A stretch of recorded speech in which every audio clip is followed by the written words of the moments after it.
Hi வணக்கம். இன்றைக்கி நாம் இந்த வீடியோவில் பார்க்க போகிறது 11ஆம் வகுப்பு கணக்கு பதிவியல் பாடம் 13 இறுதி கணக்குகளில் பார்ட் 2. அதில் பயிற்சி வினா 7 தான் பார்க்க போகிறோம்.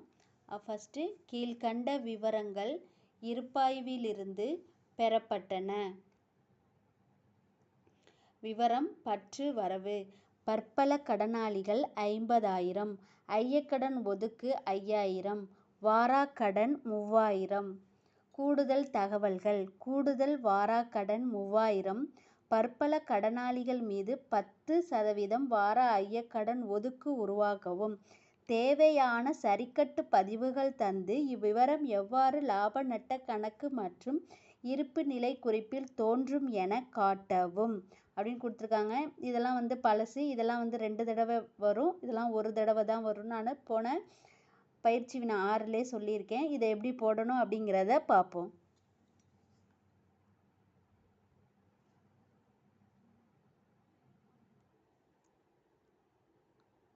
இப்போ சரி கட்டுதலுக்கான குறிப்பேடு. விவரம் தொகை தொகை. இப்போ வாராக்கடன் எவ்வளோ கொடுத்துருக்காங்க, கூடுதல் தகவலில் கொடுத்தது தான் நம்ம எடுத்துக்க போகிறோம். வாராக்கடன் கணக்கு பற்று. வாராக்கடன் போக்கியலுக்கு என்ன கணக்கு போடுவோம் அப்படின்னா வாராக்கடன் கணக்கு பற்று, கடனாளிகள் கணக்கு வரவு. எவ்வளோ கொடுத்துருக்காங்க, 3,000 கொடுத்துருக்காங்க. அதை போட்டாச்சு. வாராக்கடன் போக்கி எழுதியது குறிப்பு எழுதியாச்சு. அடுத்தது 2வது என்ன கேட்டிருக்காங்க, பற்பல கடனாளிகள் மீது 10% வார ஐயக்கடன் ஒதுக்கு உருவாக்கவும் அப்படின்னு கேட்டிருக்காங்க. அப்போ லாப நட்ட கணக்கு பற்று, வார ஐயக்கடன் ஒதுக்கு கணக்கு வரவு. குறிப்பு வார ஐயக்கடன் ஒதுக்கு உருவாக்கியது. அது எவ்வளோ வந்திருக்கு, 4,700.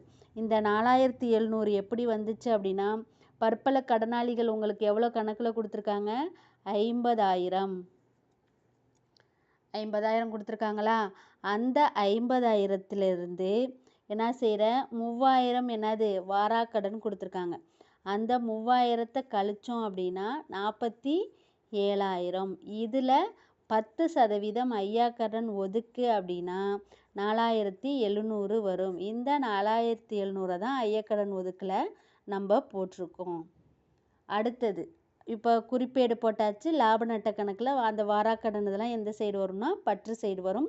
இப்போ லாப நட்ட கணக்கு விவரம் தொகை தொகை விவரம் தொகை தொகை. இப்போ வாராக்கடன் 3,000. வாராக்கடன் 3,000னா அந்த கணக்கில் கட்டத்துக்குள்ளே கொடுத்துருக்காங்க. அது பழைய வாராக்கடன். அதோட நம்ம இதை என்ன செய்யணும், புதிய வாராக்கடன் 3,000த்தையும் ஐயக்கடன் ஒதுக்கு 4,700 இது ரெண்டையும் கூட்டணும். அப்போ பழசோட புதுசாக கூட்டினா 6,000,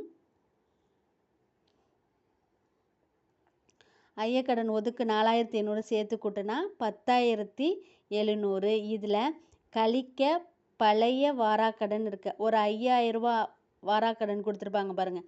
ஐயக்கடன் ஒதுக்கு 5,000. அப்போ இந்த 10,700லேருந்து இந்த 5,000த்தை கழிச்சோம் அப்படின்னா 5,700 தான் லாப நட்ட கணக்கில் இருக்குது. அடுத்தது இருப்பு நிலை குறிப்பு. இருப்பு நிலை குறிப்பில் நம்ம எந்த பக்கெட்டு போடுவோம் அப்படின்னா சொத்துக்கள் பக்கெட்டு தான் போடுவோம்.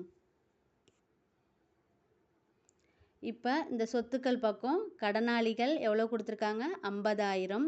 அதோடு நம்ம என்ன செய்கிறோம், வாராக்கடன் 3,000, அதாவது புதிய வாராக்கடன் 3,000த்தை கழிச்சா 47,000. இங்கே ஒர்க்கிங்ஸ் போட்டோம்ல அந்த மாதிரி தான் வரும். அதுலேருந்து ஐயக்கடன் ஒதுக்கு 10% 4,700 கழிச்சோம் அப்படின்னா 42,300. 42,300 இதுதான் சொத்துக்கள் பக்கம் உள்ள கடனாளிகள். நன்றி.